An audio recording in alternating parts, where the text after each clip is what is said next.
Aled Williams dyn nhw fi, dwi yn rheolwr gofal I Gwmni Seren sy'n elusen yn Blaenau Ffestiniog.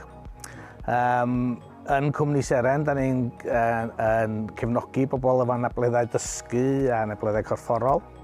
Rhwng y grŵp a ni, da ni lwcus iawn a dweud y gwir bod gynnon ni'r grŵp yna fel cefnogaeth I ni. Da ni'n gweithio, dwi'n teimlo'n gweithio hynod o dda efo'n gilydd. Un cwrs gynnon ni mewn ffordd lle, ydy'n gofal, iechyd y gofal cymdeithasol ydy hwnna lefel 2 hyd at lefel 5 I gyd lle mewn ffordd. Pan dwi'n cael rhywun I mewn ar apprentice, maen nhw'n cychwyn y fan hyn, maen nhw angen lot o gefnogaeth, maen nhw angen lot o help a hyfforddiant I symud ymlaen. Ond be dwi'n gweld yn glir wrth oruchwilio bod dim yr newid yn y person yna fel maen nhw'n mynd ymlaen. Fel maen nhw'n neud y lefel 2, mae yna newid mawr yn o, mae yna newid eto yn lefel 3, ond mae yna newid yn lefel 2 yn anhygoel. Lle maen nhw'n dod I mewn, dall dim byd wyna lai, lle maen nhw'n cael yr grŵp I roi cefnogaeth iddyn nhw.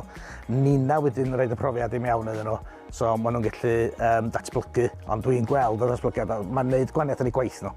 A dyna lle dwi'n gweld o, yr unigolion maen nhw'n gwerthudd ar ôl wedyn, neu cefnogi wedyn, mae yna bydd newid yn ffordd maen nhw'n gweithio efo'i gilydd.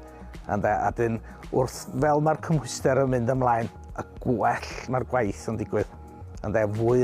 Fwy o wybodaeth sgennyn nhw, a maen nhw'n gwybod beth maen nhw'n gwneud, a mae'n gweithio yn hynod o dda.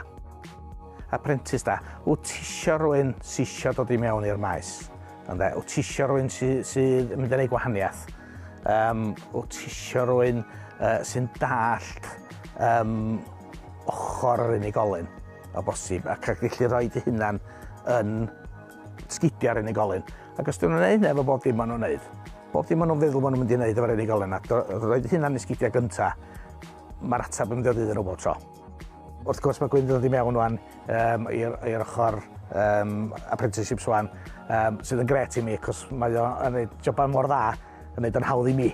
A dyna beth be mae o'n gwneud yn waith hanodd. Mae o'n waith hanodd, a mae'n gwneud yn waith i'n haws. A dwi'n falch iawn bod o'n I lli gydweithio efo fo.